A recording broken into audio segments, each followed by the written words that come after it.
So we are leaving. We left the hotel about an hour and 25 minutes ago, and we're getting ready to pull up to the Age of Steam roundhouse.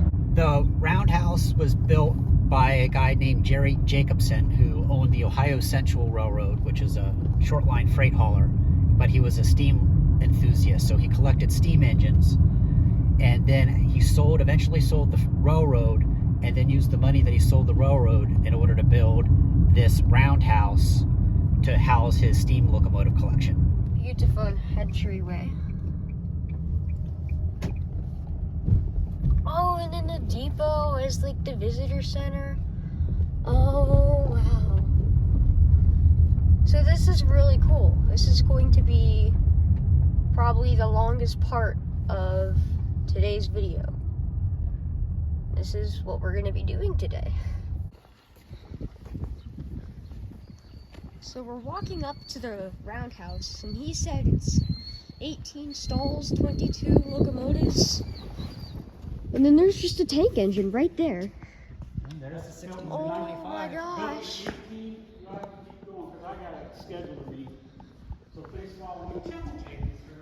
So many steam engines just right here.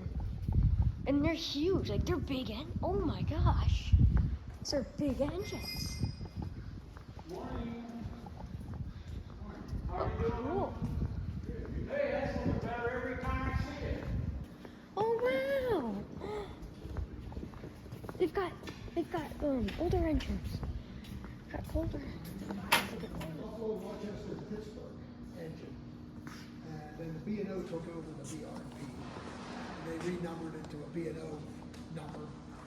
Originally, it was built as the 152 for the Buffalo, Rochester, and Pittsburgh. And then when it was retired, well, in the 50s, it went to a gravel pit south of Martinsville, West Virginia. Somewhere in that area, around Wheeling in that area. But anyhow, when that was done, then it got donated to the city of Martinsville at Sadler City Park. And then from there it was downhill all the way until they decided to sell it. You know, the city was cleaning things up and they opted to get rid of it. And it ended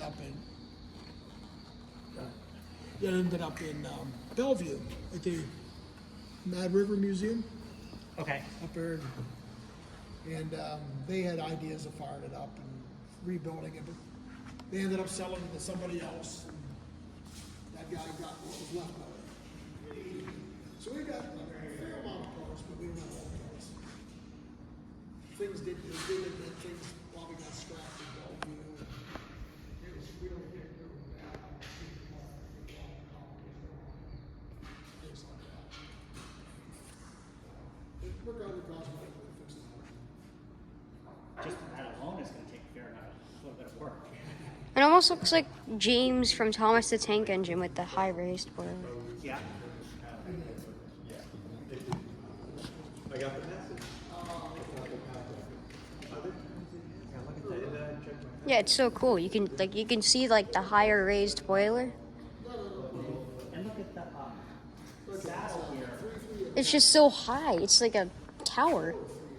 So the steam for the branch pipe has got to come down through the saddle. So it'd be better protected. Yeah, I'm going to do something about it, so now's a good time to call. Yeah, perfect. Okay. It's kind of cool though. How does He didn't have some cards when he was here. He said, "I give you cards." Oh, Dad, look. I'm sorry, what was that? so the steam for your branch pipe? How does your branch pipe run? There's nothing here in your valves. It's all internal. And then It's in here, it's behind here. and then out to the exhaust. It's the same thing, it's got a separate passageway as well. It's a heck of an engine to cast. Yes, it is. Yeah. So it's not like pipes inside of the casting. It's like not like a shell with pipes inside. It's like the casting is the pipes. Right, Yep. right. So if it's not screwed on all the way, then you're going to lose all of your pressure. Yeah, you're gonna have to make it fit just right, that's for sure. Be hard to put together without instructions. Yeah. It is, yeah. I hope Lego doesn't make a Lego set out of that. Well, it came down, when we got the engine, we guy brought it down in 4 tractor trailer loads. It was a kit. Yeah, so we kind of cobbled it back together like you see, and yeah, we've got the cab, but boy, the cab is really bad. So The tender's rusted through. yeah, I mean, pretty rough tender. this looks pretty cool, like the way it sits. Like it just tells a whole story just looking at it. Yeah, So why did Jerry get it? Just because it was available? yeah, Just the to guy say that? offered to it for a good price, and we liked it because of the slanted valves. So you don't see a lot of these. That is You unique. know, for Yes. they got the Stevenson valve gear on it, but they wanted piston valves. Why don't you just go with Walshard or something? Like if you did like a Halloween show or something, like a Halloween excursion, or like even if you don't run it, because like it'd be pretty hard to get this to run. Like even if this doesn't run, like even just having like ghosts walk around on, like around the tender and on some of the, it'd just be so cool. That'd be cool, yeah. Yeah, that would be good. Be different. Yeah, this is definitely different. Yeah, this is cool.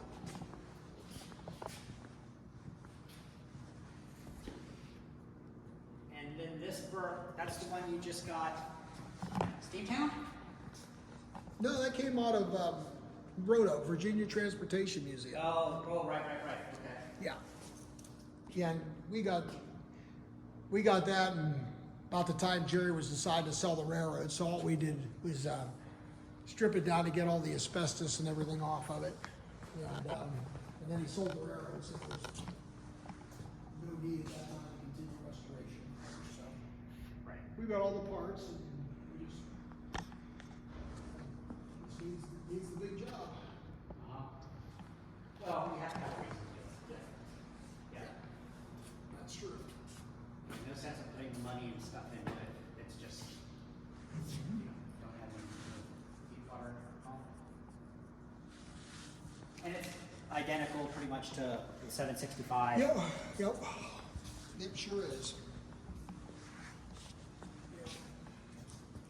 There's a bunch of these Brooks. Yeah, there was quite a few of them left over. Yeah. I mean, it looks pretty nice sitting in here. Yeah, we cleaned it up, like I said, just for display purposes. Oh yeah. But when you got, these two big engines sitting next to each other. Yeah. Yeah. Yeah, one of my regrets in life is I didn't get to see the 6325 run. Yeah. It was a good engine. We had a lot of fun with it for the little short time that we ran it. It did real well. It was, when they had that Steam Fest in 2004, was the weekend that I got married. And obviously, because Franzen came out for that. Yeah. So he missed my wedding to come out here and come out and play trains for you guys. Oh Yeah, wow, they're buddies. that's a cool view. Just looking around the roundhouse, just seeing all that.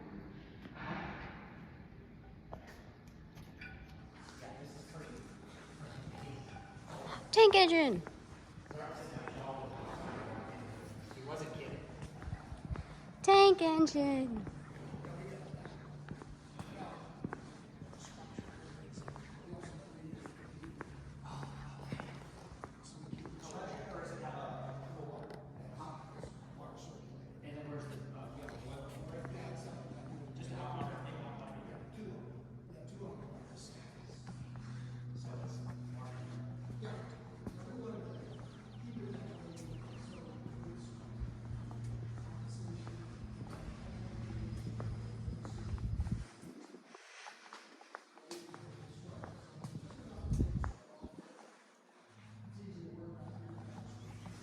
So it's like the same type of engine, but two different types of tenders.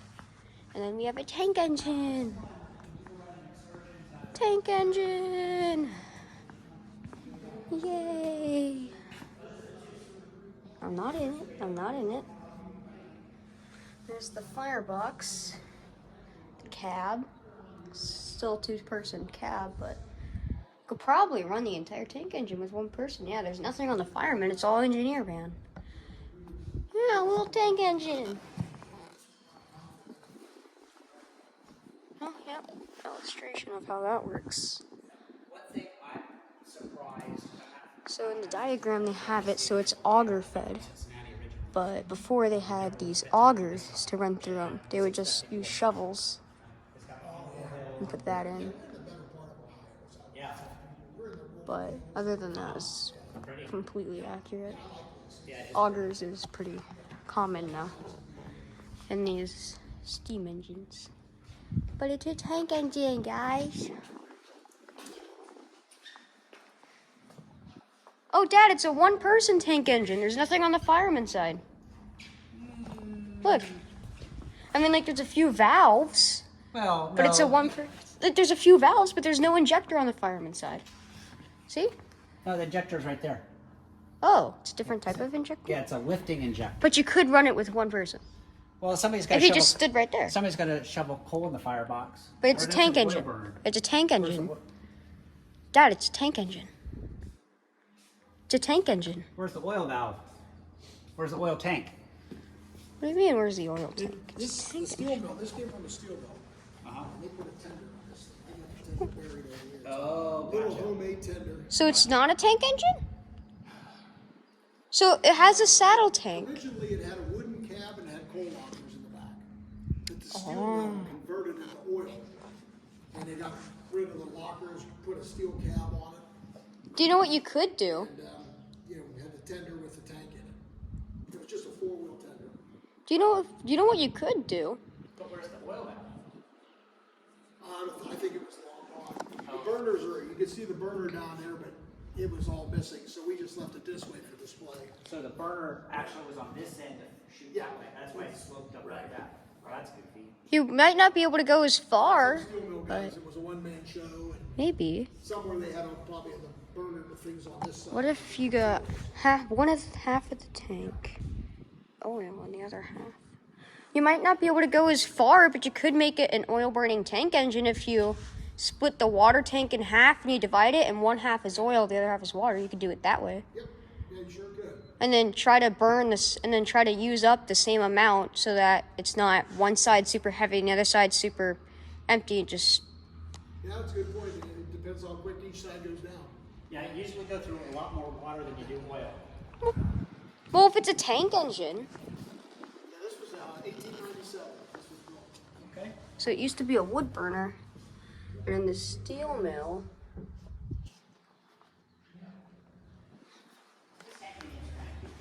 I like tank engines.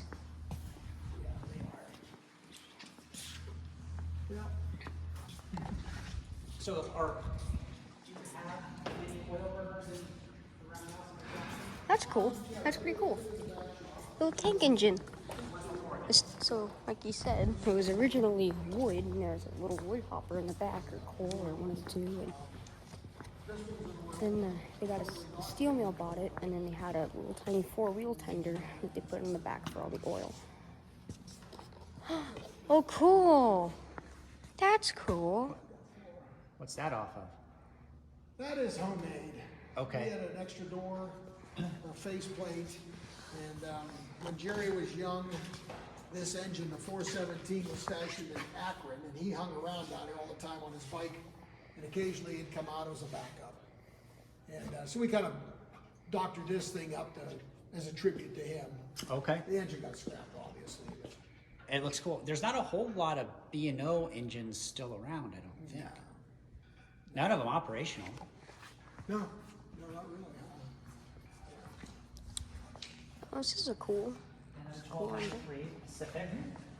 I've heard good things about this engine. Yeah, this was a good engine. We always enjoyed running this one more than almost all the other ones. It's just the right size, it's got the right paint on it, and it just. It's almost. Good, yeah. Oh yeah. You know, A little more Goes modern. fast. 48, that's a fairly late. yeah.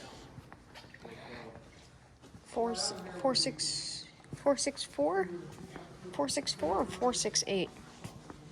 46. Okay. 462. Okay, so it's a 462. This is a 280. So this is kind of like, 29. This is kind of like a 29 type engine, but I'm guessing a different company. But these are nice engines. So like you said, this isn't our actual and one from an engine. It's just extra. Some tools. 1293. Yeah, I wanted to see that because one of the Ellis and I collections, one that I haven't seen. So So the 1551. 4.6. Another 460.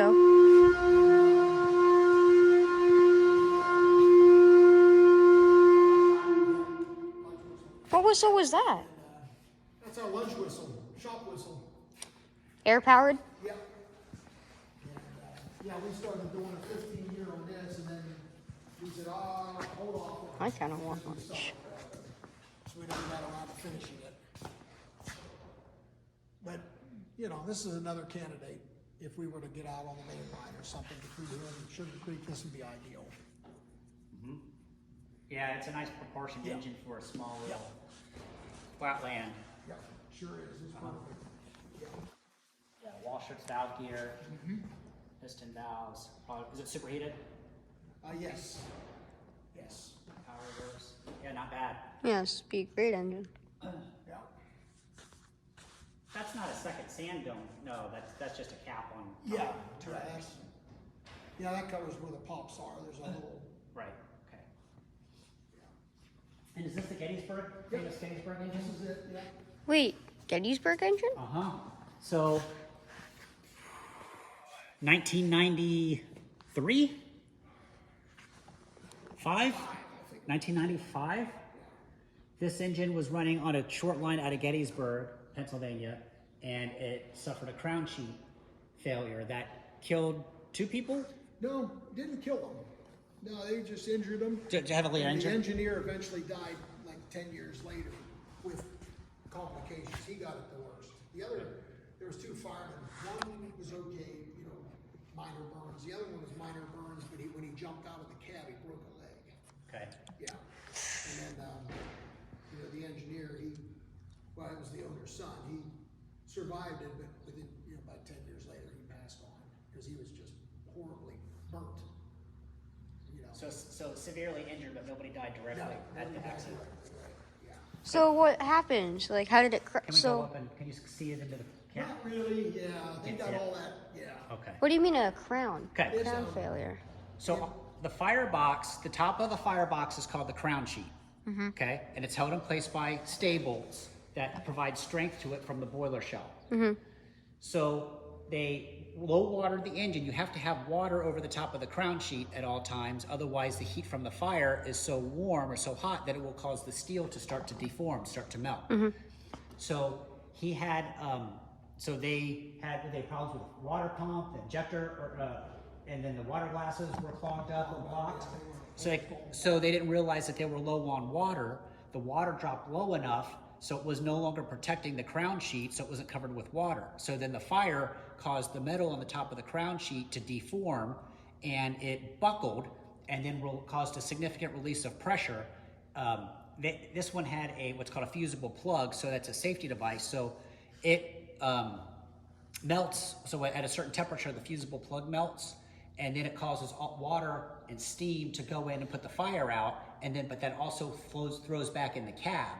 So the engine crew, there was an engineer and 2 firemen, I think, and they got burned from the steam that shot back in the cab. But at least the boiler, if you didn't have that fusible plug, the boiler would typically explode and this thing goes flying for hundreds of feet in the... all of the freight, and if it was a passenger train? It was a passenger train. It was a tourist train. Yeah, so then in that case, pretty much everybody in the first 5 train cars would have been injured pretty badly as well. If it wasn't for the fusible plug, if it had totally blown. But now it just had a huge escape of steam, which burned the engine crew, but none of the passengers were.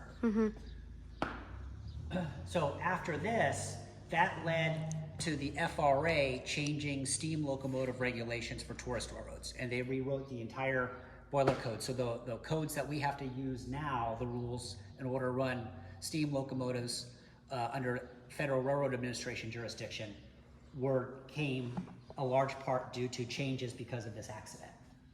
So And right after that, they What changed all the rules. what changes were though? Like, can you just like name one, two specific Well, the changes? 15-year boiler inspection is all result of that. Before that, they could go on just an annual. Yeah, but actually the committee had already been in They've been already working on work it. and stuff.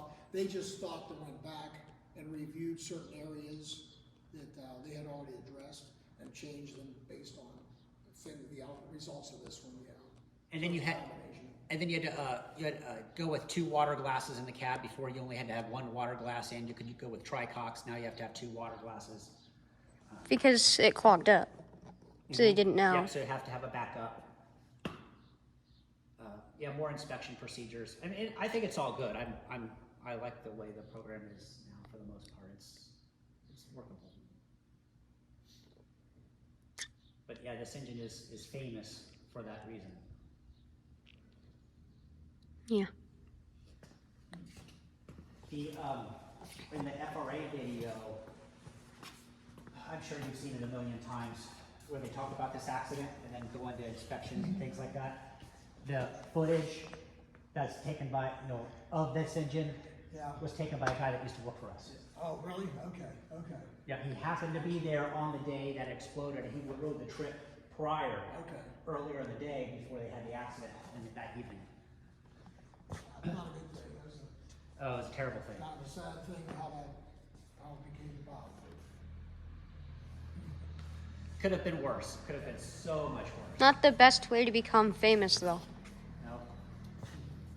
Oh, Canadian National engine. That's cool. Yeah, so that engine's Canadian as well, and so was the what was the other Canadian engine? 1295. Yeah, 1551. Yeah, these are the 4 Canadian engines. And All right, so here you're doing an ultrasound inspection, huh? yeah, but we're not actually. This is for display purposes. We give this on the tours. So we explain to people what you do. This is another engine that it's missing some parts because several groups tried to restore it, and we managed to salvage it before it probably went the wrong direction in life. And we cleaned it up just to make a display engine for giving the visitor an idea when we talk about 15-year inspections. They can sort of see how it's laid out. How big is your grid? Are those 12 by 12? Yep. Okay. Yep. We do Close. We do 8 by 8. Yeah. And I don't think there's nothing in the code that specifically says what size you have to do, but We've always done 12 by 12, and that's acceptable. So. Yeah, they did 8 by 8 on 4960 back in the 90s, and I just stuck with it. Yeah, that's all. Yeah, I know people do that. Yep. Well, I'm getting ready to do the 29, starting on that one. Okay. Start it back up, technically. Yeah, good. Oh, I'm working on doing this. You strip it down. This is what you do for the 15-year inspections. You strip it to this level, and then you do the grid, and then you measure the material fitness in each one of those squares. And then you do a bunch of math. And then do some mathematical calculations and determine Is it good or is it not good? if it's safe to operate. If it's not safe to operate, then it's permanently going to be at the depot. No, you can replace the boiler. Hey. You can either Well, yeah, repair but the if you boiler- replace the boiler, they're replacing 50% of the engine. Well, that's the dilemma for preservation. If you replace the boiler, replacing 50% of the entire engine. That's the main part of the engine. So this is the LSI 33. Yes. Oh, wow. So this is 29's big sister. This came from the same railroad that 18 and 29 came from. They had 3 classes in their later years. The class 18, 19, 20, 20, 21, 22 were the smaller class. 29 was the middle class. And then 33, 34, and 35 were of the larger class. So kind of like the big boy and challenger classes, but different. Yeah. Just different sizes and different railroads. This is a big consolidation. Big consolidation, yeah. Yeah, that's a big one. Huge. And the 734 at Western Maryland is the same. So Stoker engine, right? Yep. For your coal auger. Oh, so it still runs on coal. Yeah, yep, still coal fired. So then 29 would have had a stoker as well. No, I don't think 29 did. I think 29 was always hand fire. I don't think it ever had a stoker. Oh yeah, right. With how small it is, It's a it'd be little kind of hard to fit 29 one. did have a booster on the trailing truck, or on the tender. And we still have the booster. We don't use it. But the booster is still floating around. Can we go in the cab? Can we go Yeah, in the cab? unfortunately, the Hocking Valley people scrapped the booster and truck. Oh, so this one had a booster as well? Yeah, we wanted it, but they had scrapped it. They needed money, and yeah, those you just can't find. Right. Yeah, if I found one that would work, I'd put it back underneath this thing, just keeping it, original. So, set 26 over 30, 73,000 pounds of tractive effort? Yeah, with the booster cut in, yeah. Oh, with the booster. Yeah, with Okay. the booster, yeah. Now this engine, had it. John Ramash was working on this one when he was here, right? Back in early 2000s. Yeah. Did they ever get it running? No, he was dismissed. And then the project died. Yeah, we finished it. Oh, so it didn't. We finished it, yeah. Yeah, they had contracted with him, but it just didn't work. And we finished up where it was left off. Oh, Got it running. We had it running up here. Dad, I just thought of something. But you didn't run it very much. Dad, I just thought of something. No, we didn't get a lot of running. We ran the excursions and the drives. Like I said, we farmed up there after we did all the work here. And ran it around the yard here. What'd you notice?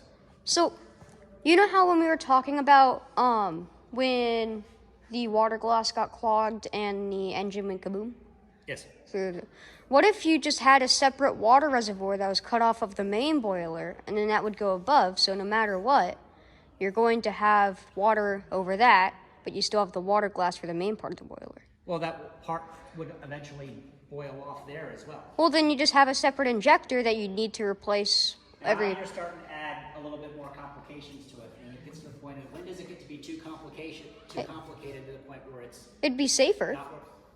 You have to. There's always a compromise. The safest thing is never to run it. Well, then it's no fun.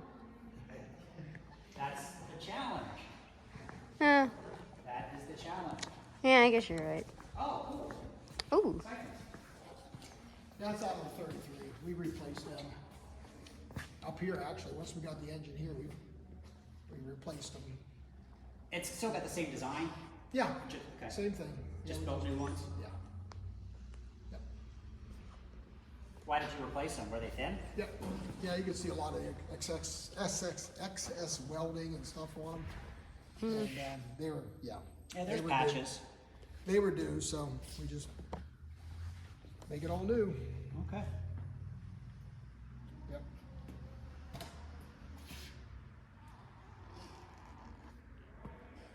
So must have replaced a lot of the firebox then, probably. Huh? No, this is what, about 4 different engines worth of parts. Oh, okay, not all we the save same. them for show and tell. Gotcha. Yeah. These are the coal grates, Carson. So Oh, so on a coal it's burner, nice and... they're upside down, but that's it's like on a charcoal grill, but just a lot bigger. And you throw the coal on there, and the coal burns. So it just doesn't fall through the bottom. So just- And then the air comes up through the bottom in order to get the air to burn, the coal to burn. Which is why it runs smoother faster. Yes, yeah, because the more air that flows through from your draft. But then if you go too fast, then you lose too much pressure too quickly. But if you go too slow, then you're that's a lot to work out. I don't think I've ever realized that. Now I understand why you guys converted. Oh, there's a little bobber caboose. Bobber couples 0, 0, 1, 0, 0. Little bobber caboose. Is this the type of caboose that I have? No, mine's Durango and Silverton. I have a Durango and Silverton caboose.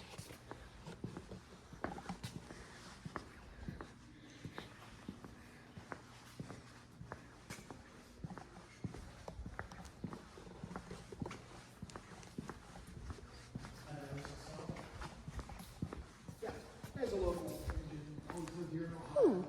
Guy bought it Huh? and used to run it up on his private property. It runs. We've had it running here. Yeah, nice little engine. Yeah. Yeah.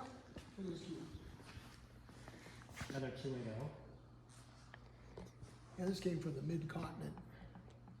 Oh, from there. Yeah. Yeah, they never ran it. It just Oh, it's a decapod. It's a yeah, 210. it was their display engine. I think I've seen this at Mid-Con. Okay, yeah, they used to sit up there by their station. Yep, I think I've seen it there. It looks a lot better here. 5. Yeah, they. So it's a I guess they 210. house clean and they put it up for auction.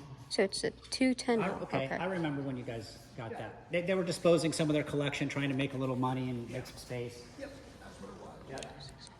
No, it looks good here. 210. Yeah, they cleaned up nice. Uh-huh. A bell. Yeah, that's that other tour just came in. They're starting their tour. How long did the tours usually last? Hour and a half. Yeah. It's a bigger tank engine. 2 bigger tank engines. Now this one up front, that's a Father's engine. A 5. Oh, where you pump in the steam from a. Pump it up, superheated water. Yeah, this is it. So this would just run around yards, especially. Okay. Industrial plant. Uh-huh. Built by Chrysler? Yes. Ooh. Our museum wing, which is it's a separate operation. Papa car. Is this coal or? Oh yeah, that's coal. Dad, it's a coal tank engine.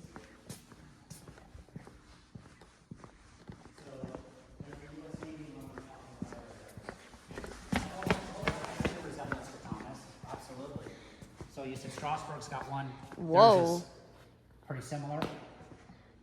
Their Thomas engine is like that. Yeah, it looks, yeah, It does look like Thomas. yeah. Yep. They changed it, but, you know, I mean, there's modifications obviously, but that's what it would have looked like originally. Yeah, we'll probably see that. I mean, here probably in a like week or so. the top left corner would be cut off, and then other than that, it's like perfectly Thomas. Well, no, not exactly. If you really think about it. Think because about it. Thomas is an inside frame pistons. The pistons are inside the frame. Well, it's because it's British. Yes, So in America, if Thomas was an American engine, then that would be Thomas.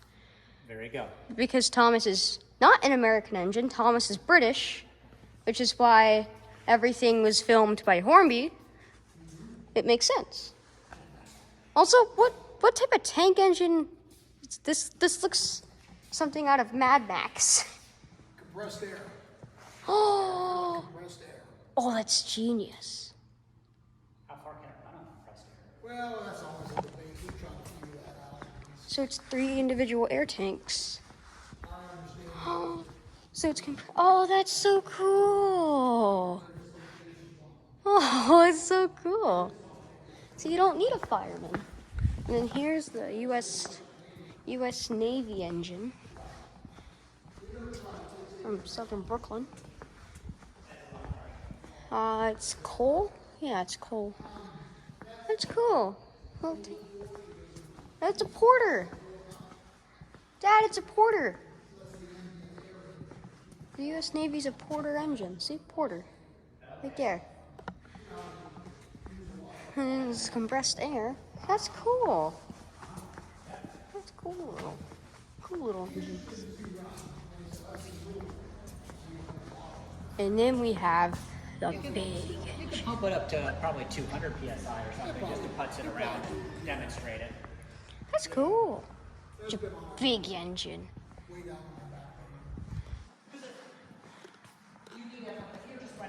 It's an Army engine. It's an Army steam engine. This is a big engine. It's a little bigger. So U.S. Navy, U.S. Army. Army, Navy. Army, Navy. Air Force don't need no steam engines. They got airplanes. Oh, wow. Cool. Papa car. Some papa cars. Little pancake car.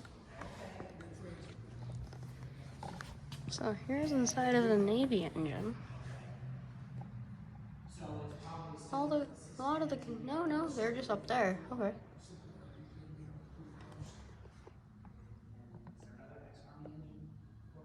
Oh, there was one in Alaska.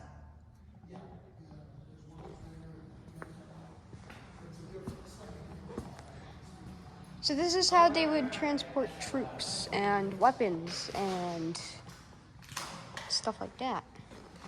Well, you guys fixed it up pretty good. It looks good. This looks really good. We do a World War II event here every year. Oh. It goes outside on display, and the reenactors are all here, so, you know. Neato. So, yeah, it comes out, it's pretty nice little setup when you get outside there. They booze all their trucks and vehicles around it, and the guys stand around it. Cool. That's cool. Yeah, pretty slick. It's a nice engine. It is a nice. I don't think I've ever seen a steam engine painted in the camo green. So yeah, It looks really good. So these engines were built with the idea of going overseas, operating overseas. Well, this one looks like it was built after World War II, but they had some that were built. That was built in World War II, it's what, 43? Oh, I thought it was an 8. Oh, okay, so 43. So it was built in yeah. World War II. Yeah. 1949, or yeah. So as the engines over there and the railroads were getting bombed and tore up, the Americans, as they came in, they wanted to be able to have their own engines that they could run on their lines to be able to get things moving. Hence the reinforced boiler. No. It looks slightly reinforced, like it's thicker right That's the there. jacketing. Oh, Insulation behind it. oh, I But thought that was. notice how it's kind of squatty and it's not quite as tall, and the cab is kind of squatty because clearances in Europe are not as tall, so they had to make it a little bit shorter. Also, look at we have the protection on the windows. Like they're smaller windows. They're not actual doors. They're not big doors. But this engine never went overseas; it stayed here. Right. Transport troops from hometowns to. Well, they used it at Fort. Where's Fort Eustis at? Down near Virginia Beach. Okay. Okay. Virginia. So that's where they did training. They trained the guys, and so they would use this engine for the training before then they went overseas, and then had more engines like this overseas. But this is the one they kept here in the States, Yeah. and there's several of those. Yeah, they're scattered around. Another one that, the 6, when Fort Eustis had, this is its original number, but then they changed, the Army changed the number and it became 612. Okay. And then, the sister engine to this, one of them, 610 is not a TBR. And I've ridden behind that engine. Yeah. Yeah, they got scattered. There's one still left over there, I forget its number, but it's on display at the Transportation Museum in Fort Eustis. Oh, okay. Yeah, there's another one over there. And that's a nice one. It's all complete. It's been taken care of. So it's on display. It's an interesting place to put the air tank, but I guess we're trying to tramp in. Yeah.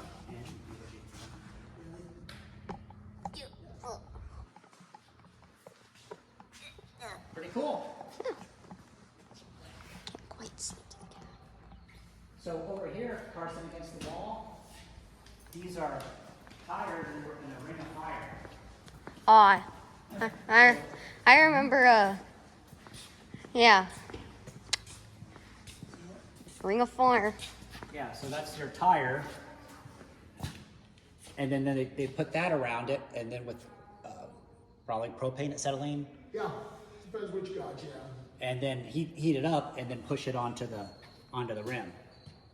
I remember, was it Sacramento or Kilmer Toltec? When I touched one and I didn't know it was hot. Burnt my fingers. I was with mom. I was with mom. It was before Helen was born, but I was with mom and you might have been doing something else. Was it Railtown? It was Railtown. Railtown? Yeah. Because they set one up. I've seen it. They set one up and use it for display purposes. Yeah, I didn't know that it was hot and I burnt my fingers on it. I touched it and he said, "Be careful, it's hot." Right after I touched it. Yeah. That's how you learn, yeah. You never know. But yeah, we can walk out this way. Cool. We're gonna go back to the tour. Because he said tires and I thought it was like, Appreciate it. Yeah, we're having this is really exciting. yeah, there's the air tank in there. Yeah, because he said it was for tires, but I thought like melted rubber would come out of the holes and fill around the tire, but nope. Yeah. Never know though. Can we go into the cab of the Army engine? Can we go in the cab of this engine? I mean, you can look up in there if you want. I can't reach. Oh. I'm short. I can't see her on the That wall. was a weird one to get in. The steps were really strange on that. Oh. See how they're made? Yeah. It's really odd. We were surprised they did it that way. That's whatever they did.